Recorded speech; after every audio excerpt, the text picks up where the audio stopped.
कभी सोचा है कि तुम मोबाइल पे जब यूट्यूब का ऐप खोलते हो और इस वीडियो जैसे किसी भी वीडियो पे टैप करते ही वो वीडियो कैसे चलने लगती है। किसी को पेमेंट करनी है, ऐप ओपन किया, अमाउंट डाला, पिन डाला, पेमेंट डन। ये आखिर होता कैसे है?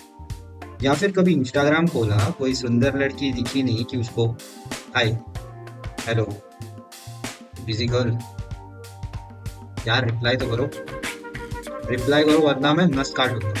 Hey yo, what the fuck? ऐसी चीज आपने कभी पहले किया है? तो वो कैसे हो पाता है? How? Hold on, bro. All this and more is possible because of increasing computer power and genius computer programming। ये चीजें ना आज से 200 साल पहले बिल्कुल इम्पॉसिबल सी लगती थी, लेकिन ये आज इतनी नॉर्मल हो चुकी है ना कि हम इसके बारे में सोचते What do you mean by that? तो आखिर क्या होती है ये प्रोग्रामिंग और इसकी वजह से पूरी दुनिया कैसे चल रही है। How? हमें अक्सर बताया जाता है कि कंप्यूटर स्मार्ट है, स्मार्टफोन, स्मार्ट टीवी। क्या है ये कंप्यूटर? सचिन क्या है सचिन में लप्पू सा सचिन है। कंप्यूटर एक थॉटलेस मशीन है जिसको बस जीरो और वन समझता है।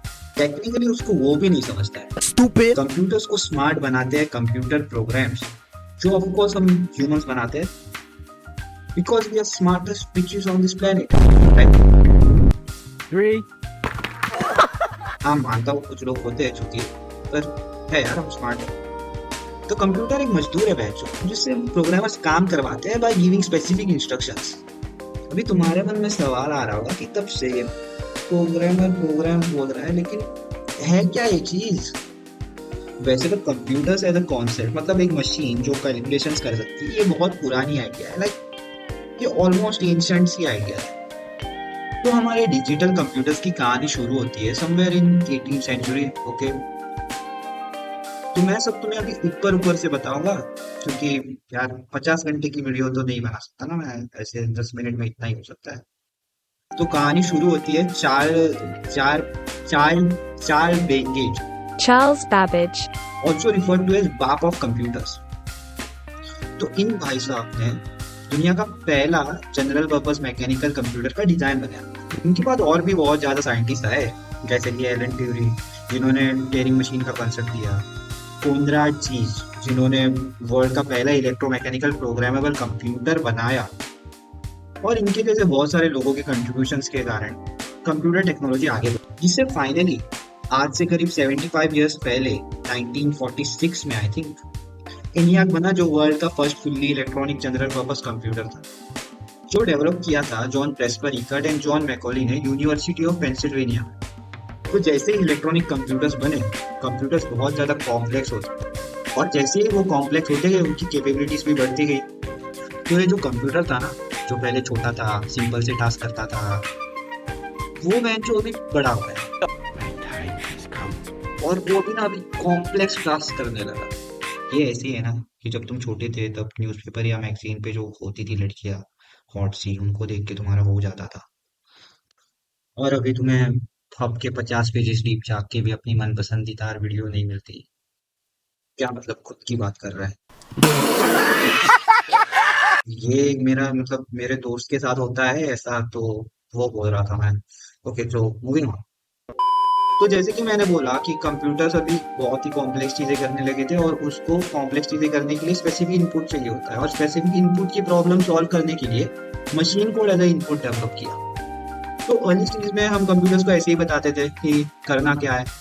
तो ये जो प्रोसेस होता है ना कंप्यूटर्स को बताना, ये मादर अपना काम कर रहा। इसी को कंप्यूटर प्रोग्रामिंग कहते हैं। तो बस हो गया, यही है प्रोग्रामिंग। Wait a minute. अगर यही तक रुकती प्रोग्रामिंग, तो तू एंजल प्रिया को कभी मैसेज नहीं कर पाता, और सविता भाभी को देखकर कभी अपना लौड़ा। चार्ज नहीं कर पाता। तो सोचो, एक इंसान है जिसका काम है कि दिन भर बैठ के 0 और 1 में कंप्यूटर को इंस्ट्रक्शन देना, मतलब कुछ स्पेसिफिक टास्क करने के लिए कंप्यूटर्स को इंस्ट्रक्ट करना, यानी कि प्रोग्राम करना। For example, control the speed of turbine, यानी कि मोटर, डिपेंडिंग ऑन टेम्परेचर। मतलब अगर टेम्परेचर ऊपर गया तो स्पीड धीमी कर दो, अगर तेज चला गया तो स्पीड थोड़ा फास्ट कर दो, मतलब बैलेंस मेंटेन करो बेसिकली। और ये इंस्ट्रक्शंस डाल दिए कंप्यूटर में और टरबाइन चलने लगा, घूमने लगा। तो अभी सोचो, उसने प्रोग्राम लिखने में कुछ गड़बड़ कर दी थी, और अभी टेम्परेचर के बढ़ने से स्पीड और तेजी से बढ़ रही है। तो ये सब जो लिखा था वो उसने लिखा था मशीन कोड में, और मशीन कोड बहुत ही डिफिकल्ट होता है रीड और राइट करने के लिए। और जब तक वो ढूंढेगा कि गलती किधर है, और फिक्स करेगा कोड अपना और डालेगा, तब उसकी और टरबाइन की दोनों की मांग। तो ये सब को फिक्स करने के लिए ना असेंबली वॉज इन्वेंटेड। और असेंबली आसान थी कंपेयर टू मशीन कोड लिखने में और पढ़ने में, बट वो इतनी एफिशिएंट नहीं थी। इम्प्रूवमेंट था ओवर मशीन कोड, पर फिर भी असेंबली इतनी एफिशिएंट नहीं थी लिखने में और मेंटेन करने में उसका कोड। तो प्रोग्रामिंग को आसान बनाने के लिए, कंपैरेटिवली आसान बनाने के लिए मिड 20th सेंचुरी में डेनिस रिची ने सी प्रोग्रामिंग लैंग्वेज बनाई। असेंबली की एक दिक्कत थी, depending on the computer architecture जिसके ऊपर उसको चलाया जाएगा, हमें उसको स्लाइटली डिफरेंट तरीके से लिखना पड़ता था। सी ने ये वाला प्रॉब्लम सॉल्व कर दिया था। ये लिखा हुआ कोड में बस एक बार चलाना पड़ता था और वो सभी आर्किटेक्चर पे चल जाता था। भी बहुत सारे फायदे थे, जैसे कि कोड रीडेबिलिटी एंड मेंटेनेबिलिटी। तो अभी हम फ्रॉम 0 and 1 मतलब बाइनरी से टेक्स्ट पे आ गए थे। मतलब अभी हम टेक्स्ट की मदद से कंप्यूटर को इंस्ट्रक्शंस दे सकते थे। क्या बात कर रहे हैं? तो अभी हमारे लिए और आसान हो गया कंप्यूटर से कम्युनिकेट करना। सी भी तो परफेक्ट नहीं थी, उसमें भी बहुत सारी कमियां थी, तो उसको सॉल्व करने के लिए C++ निकाला। C++ में एक बहुत इंपॉर्टेंट चीज ऐड हुई, उसको हम बोलते हैं object oriented programming. Object oriented programming क्या होता है, क्यों होता है और कैसे होता है, ये अगर तुम्हें जानना है तो कमेंट कर दो, दिखा दूंगा। तो C++ में और भी बहुत सारे फीचर्स थे जिससे प्रोग्रामर्स मतलब कंप्यूटर के दलालों को और ताकत दी कंप्यूटर से मजदूरी करवाने के लिए, वो भी अच्छे तरीके से। बहुत सारी लैंग्वेजेस बनाई गई C और C++ के अलावा, लेकिन एज आई सेड मैं अभी सबके बारे में बात नहीं कर सकता बिकॉज 50 घंटे नहीं है हमारे पास। हो गया, जान लिया प्रोग्रामिंग के बारे में, इतना ही था। भूतिया बनाया तुमको। हुआ है, अभी तो शुरू हुआ है। तो C++ भी बहुत मस्त काम कर रहा था, बढ़िया चल रहा था, बहुत तेज चल रहा था, लेकिन हम इंसान भी ना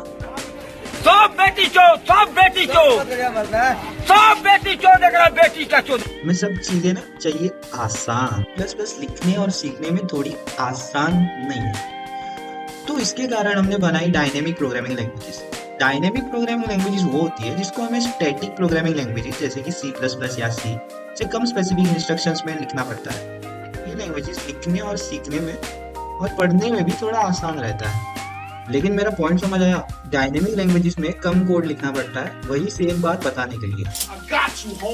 तो इसी कारण सब वैसे ही लैंग्वेजेस को पसंद करने लगे और प्रोग्रामर्स यानी कि डेवलपर्स की जिंदगी और आसान हो गई और बैरियर टू एंट्री और भी कम हो गया। जब ये सब हो रहा था तब वेब डेवलपमेंट और वेब टेक्नोलॉजी भी आगे बढ़ रही थी। वेब टेक्नोलॉजीज और वेब डेवलपमेंट को बढ़ाने के लिए एक इंसान का बहुत बड़ा हाथ था, उनका नाम था टिम बर्नर्स-ली। हाँ, यही है वो आदमी जिसके कारण तुम बचपन में बीपिया और जवानी में भाभिया देख पा रहे हो इंटरनेट। Boom.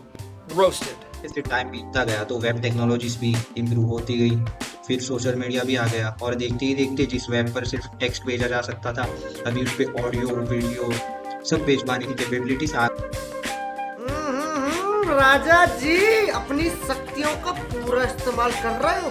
फॉरवर्ड टू 2017 या मिड 2018 विद इंटरनेट अभी कंप्यूटर्स भी बहुत फास्ट हो गए। इंटरनेट बहुत बड़ा बन चुका है, इंसानों की जिंदगी इंटरनेट से जुड़ सी गई है।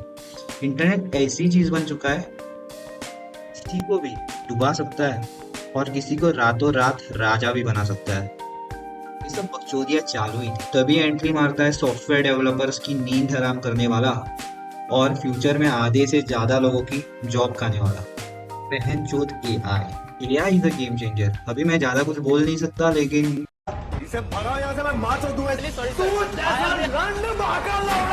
AI भाई मतलब सब बदल देगा। हाँ भाई, वो भी बदल देगा सब। तो AI प्रोग्रामर्स और प्रोग्रामिंग या फिर सॉफ्टवेयर डेवलपमेंट इन जनरल की दिशा बदल देगा। मस्ते नहीं। लेकिन ये तो होना ही था, बिकॉज जब कंप्यूटर्स बनाए थे इंसानों ने, हमारा मकसद सिर्फ यही था कि जितने हो सके उतने आसानी से हम इंसान और कंप्यूटर्स के बीच में कम्युनिकेशन कर, और हम इंसानों ने इस चीज को रियलिटी में बदलने के लिए बहुत अच्छा काम किया है। आज हम AI से डायरेक्टली बात कर सकते हैं नेचुरल लैंग्वेज में, और वो हमें गुड इनफ रिस्पॉन्सेस भी दे सकता है। इलॉन भैया के न्यूरालिंक के डेवलपमेंट के बारे में क्या ही बोले। न्यूरालिंक के बारे में अगर किसी को पता नहीं है तो वो एक चिप है जो डायरेक्टली इंसान के ब्रेन में लगेगा और हम डायरेक्टली ब्रेन से ही कंप्यूटर से कम्युनिकेट कर पाएंगे। लाइक मतलब डायरेक्ट, कुछ नहीं, कीबोर्ड नहीं, माउस नहीं, कुछ नहीं। डायरेक्ट। तो उसके लिए वो दिन दूर नहीं है जब कोई भी इंसान कंप्यूटर को प्रोग्राम कर सकता है सिर्फ सोच के। फिर ये काम सिर्फ कंप्यूटर प्रोग्रामर तक सीमित नहीं रहेगा। जैसे कि मैंने बोला कि ऐसे प्रोग्रामर्स लिखते हैं कोड, ऐसे प्रोग्राम चलते हैं, तो ऐसे पूरी दुनिया भर में ऐसे हजारों लाखों करोड़ों लाइंस ऑफ कोड लिखे हुए, लाइंस ऑफ टेक्स्ट, जो पूरा दुनिया का सॉफ्टवेयर और उस पे आधारित इंफ्रास्ट्रक्चर को सपोर्ट कर रहा है। हाँ, तो उसी के कारण तुम ये वीडियो भी देख पा रहे हो, उसी के कारण तुम इंस्टाग्राम पे लड़कियां भी ताड़ सकते हो, उसी के कारण तुम व्हाट्सएप पे चैट भी कर सकते हो, और उसी के कारण तुम ये भी पूछ सकते हो कि आज क्या पहना है ना। यही था कि कैसे लाइंस ऑफ कोड पूरी दुनिया के सिस्टम्स को चला रही है और हमारी ज़िंदगी को और आसान बना रही है।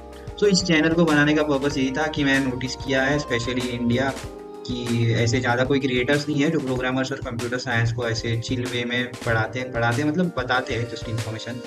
बस कॉलेज प्लेसमेंट या फिर गेटिंग जॉब इन जनरल ऐसे वाले टॉपिक्स पे ज़्यादा वीडियो रहते हैं। तो मैंने सोचा लेट्स ट्राई समथिंग न्यू।